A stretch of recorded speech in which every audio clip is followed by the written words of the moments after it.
The rain started without warning, heavy and loud, turning the highway into a blur of gray. Claire tightened her grip on the steering wheel as the car shuddered once. Then again, a sharp sound came from under the hood, and the dashboard lights flashed like a warning she could no longer ignore. She eased the car to the shoulder, heart pounding, already knowing this was bad. Miles looked over from the passenger seat. He was taller than she remembered. Broader, too. His jaw set in that quiet way that always made her think he was holding more than he said. "That didn't sound good," he said, calm but alert. Claire let out a slow breath. "I think we're done," she said. The car died completely, rain drumming harder now. The road was empty in both directions, just trees and dark sky. They had been driving for 3 hours, heading north to settle paperwork for the house Claire had finally decided to sell. Miles had offered to come along, saying it would be easier if he helped. He was 26 now, long past the years when he had called her mom. She hadn't been his stepmother for 5 years. Not since the divorce, but some habits stayed with you. Claire reached for her phone. No signal. She tried again, then sighed. "Of course," she said softly. Miles checked his phone too and shook his head. Same. Rain soaked the edges of the road, the trees bending in the wind. The situation felt too quiet, too isolated. Claire hugged her arms around herself, suddenly aware of how far they were from anything familiar. Miles opened his door and stepped out, rain hitting him instantly. He lifted the hood and peered inside, water dripping from his hair. After a moment, he closed it and came back in. "I'm not a mechanic," he said, "but that's not something I can fix." Claire nodded. She wasn't surprised. So what now? He looked around, then pointed ahead. "I saw a sign about 10 minutes back. Small town, maybe a motel." Claire hesitated. The idea of walking in the rain with night coming fast didn't feel good. But staying here felt worse. "Let's do it," she said. They locked the car and started walking, rain soaking through their clothes. The road curved gently. The world narrowed to the sound of water and their footsteps. Claire felt every step in her knees, the cold creeping in. Miles slowed his pace to match hers without saying anything. A small kindness that made her chest ache. The motel appeared like a soft glow in the distance. A low building with a flickering sign that read Pine Hollow Inn. It looked old, but solid, like it had seen many storms. Claire felt relief wash over her as they stepped inside, warmth and the smell of coffee greeting them. The woman at the desk was older, with kind eyes. She listened to their story and nodded. "Storms knocked out a lot of lines tonight." She said, "You're lucky you made it here." "Any chance of 2 rooms?" Claire asked, already knowing the answer. The woman shook her head. "I've got one left. Queen bed. Or you can try the next town, but it's another 20 miles. Claire glanced at Miles.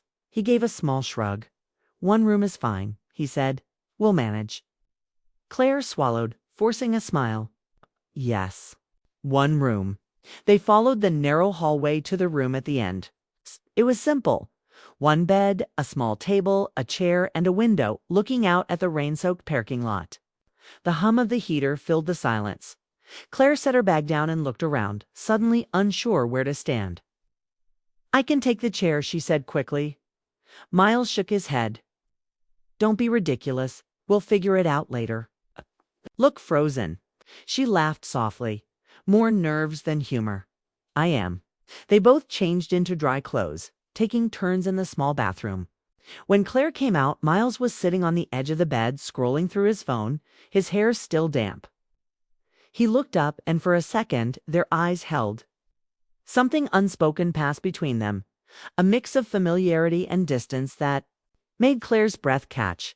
She looked away first and sat in the chair, wrapping herself in her sweater. The room felt smaller now, the air heavier. She tried to focus on the sound of the rain, but her thoughts kept drifting. Miles broke the silence. "I didn't think it would be like this," he said. "Like what?" Claire asked. "Being alone." "Together," he said, honestly. After everything, Claire nodded. "Me neither." They had avoided each other for years, not out of anger, but out of caution. When she had divorced his father, lines had been drawn, even if no one had meant to draw them. Claire had stepped back, thinking it was the right thing to do. Miles had gone quiet, growing into his adult life without her. "I missed you," he said suddenly. The words hanging in the air, Claire felt her throat tighten. "I missed you too," she said. It was the truth, simple and heavy. He stood and walked to the window, hands in his pockets. "You were always there," he said. "And then one day you weren't." "I didn't know how to stay," Claire said softly. "I didn't want to make things harder for you." Miles turned back to her. "It did make it harder," he said, not accusing, just stating a fact. The honesty stung, but she accepted it. "I'm sorry," she said. "I really am." He studied her for a moment, then nodded. "I know." Another silence fell. This one deeper. The heater hummed. The rain continued. Claire felt the weight of the day pressing on her, exhaustion mixing with emotion.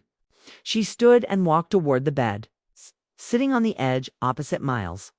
"We're adults now," she said, trying to sound steady. "We can talk." He smiled faintly. "Yeah, we can."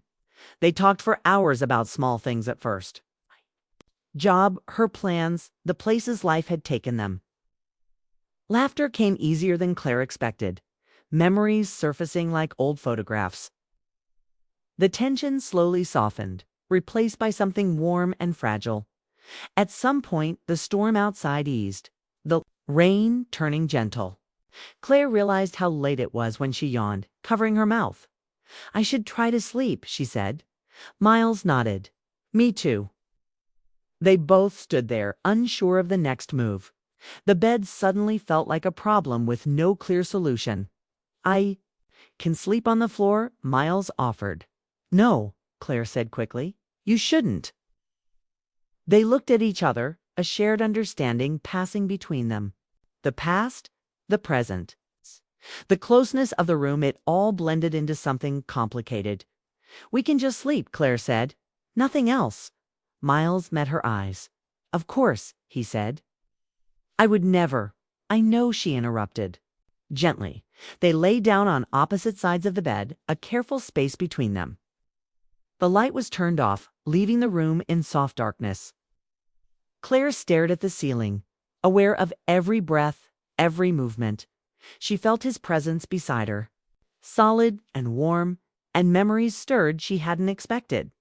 Not romantic ones at first, but moments of shared dinners, long talks, quiet support. Yet beneath that, something else began to surface. Something unfamiliar and unsettling. Miles shifted slightly, his arm brushing hers by accident. The contact was brief, but it sent a jolt through Claire's body. She held her breath, waiting to see if he would move away. He did, almost instantly, creating more space. "Sorry," he whispered. "It's okay," she whispered back. But it wasn't. Not really. Claire's heart was racing now, thoughts tangled and restless. She closed her eyes, trying to calm herself, telling herself it was just the strangeness of the night. Minutes passed, maybe longer. Sleep didn't come. Miles spoke again, his voice low. "Claire." "Yes, do you ever think about how things could have been different?" He asked. She hesitated. "All the time," she admitted. In the darkness, neither of them moved. The distance between them felt both safe and unbearable. Claire sensed that something fragile was forming in that quiet space. Something that could easily break. Outside, thunder rolled far away, a reminder that the storm wasn't fully gone yet. Inside, Claire knew this night was already changing things in ways she didn't yet understand. Morning came slowly, with gray light spilling through the rain-specked window. Claire woke first, her mind heavy with the restless thoughts of the night. She stayed still for a moment, listening to the faint hum of the heater and the soft sound of Miles breathing beside her. The night had been quiet, careful, almost too careful. And yet it left a lingering tension in the room. The kind that sits in your chest and makes it hard to think straight.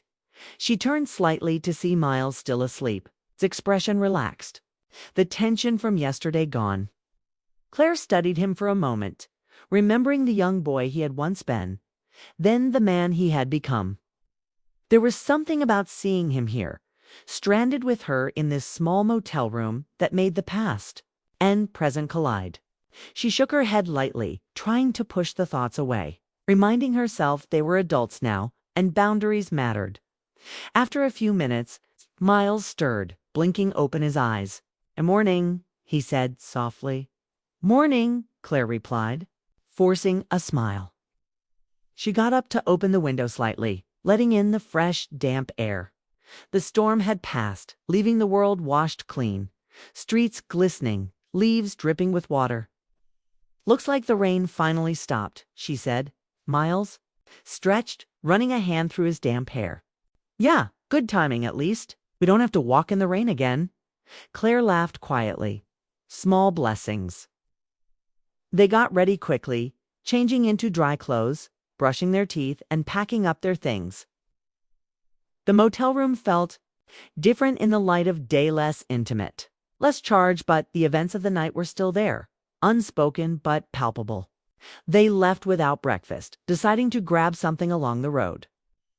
Both eager to put the awkwardness behind them, yet neither fully able to ignore the connection that had quietly resurfaced. The car was still broken, and the tow truck had arrived to take them to a nearby garage. The driver was friendly, chatting about the storm and local traffic, but Claire barely heard him. She kept glancing at Miles in the passenger seat, noticing the way he seemed more relaxed, more himself. Their conversation was light, casual, a sharp contrast to the weight of the previous night. Still, the unspoken moments lingered, brushes of hands, shared smiles, and quiet glances that said more than words ever could. At the garage, the mechanic shook his head. "Looks like a blown gasket. Could take a couple of days to get the parts. You'll need a place to stay," Claire groaned. Inwardly, she looked at Miles, who shrugged. "We'll figure it out. We can manage a night or two." Claire nodded, though the idea of another night together in close quarters made her pulse quicken unexpectedly. They found another small inn nearby, one that was charming in a rustic, worn way. The clerk handed them a single room again, a queen bed, a small desk, and a window overlooking the quiet street. This time, the room didn't feel threatening, but it carried an air of anticipation. Claire placed her bag down and sat on the edge of the bed, glancing at Miles, who was already standing near the window. "I can take the chair again," she said, trying to sound casual. Miles shook his head, smiling faintly. "No, it's fine. Let's just make the best of it." Claire chuckled softly, feeling a flutter she didn't quite understand. She watched him walk over, the movement familiar and comforting. They settled into the room, unpacking quickly and deciding to order food rather than go out. The night was quiet, rain tapping gently on the roof, and the small space made it feel like they were the only two people in the world. Dinner arrived. They ate, sitting on the bed, a casual intimacy that was both comforting and dangerous. Their conversation drifted naturally about work, mutual friends, memories of the past. Miles laughed at a story from her childhood, and Claire felt her chest tighten with a warmth she hadn't expected. The laughter was easy, genuine, a reminder of years when they had been close without the awkward distance that life and circumstances had created. After dinner, they cleaned up and sat quietly, the night stretching ahead. Claire picked up her mug, feeling the warmth seep into her hands, and glanced at Miles.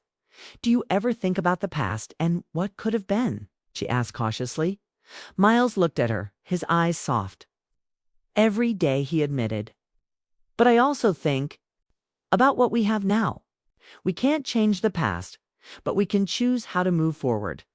Claire nodded, feeling the truth in his words. There was a sense of relief in admitting the feelings that had lingered in silence. In acknowledging the bond that had never really disappeared, they talked for hours, sharing memories, regrets, and small hopes for the future. The conversation flowed naturally, heartfelt and unguarded, and for the first time in years, Claire felt completely seen and understood. Eventually, the room grew quieter, the exhaustion of the day settling in. They prepared for bed, the tension of proximity tempered by respect and mutual understanding. Claire lay on one side of the bed, Miles on the other. The space between them comfortable yet charged with the subtle awareness of each other. Sleep was slow to come, filled with the mingling of memories and emotions. Claire thought about the years when she had distanced herself to protect both of them, and about the present, when circumstances had forced them back together. She realized how much she valued his presence, how much she had missed the quiet support, the laughter, and the moments of shared understanding. Miles, too, lay awake for a while, reflecting on the night, on the connection that had been reignited, and on the complexities of their relationship. There was no impulsiveness, no crossing of boundaries, only a careful, tender recognition of the closeness they shared. He realized that while the past could not be undone, the present offered opportunities to rebuild trust and companionship, to create a bond that respected both their experiences and the person each had become. Outside, the rain returned, a soft, persistent drizzle. The sound was soothing, a reminder that storms pass and new beginnings are possible. Claire drifted off finally, a sense of calm settling over her, knowing that despite the awkwardness, despite the past, there was a chance for connection and understanding between them. Miles fell asleep shortly after, feeling a sense of peace he hadn't known in years.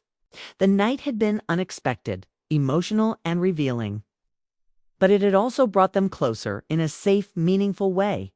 The next morning, the sun broke through the clouds, casting golden light across the motel room. Claire and Miles woke refreshed, their conversation from the night before lingering gently in their minds. They packed their things, checked out, and headed back to the garage, their bond quietly strengthened by this shared experience, ready to face the days ahead together in a way that was caring, respectful, and full of understanding. The car was still broken, but Claire realized that some things in life like trust, connection, and understanding could be repaired too, with patience and care. And as they drove off in the tow truck, heading toward repairs and unknown roads, there was a sense of hope.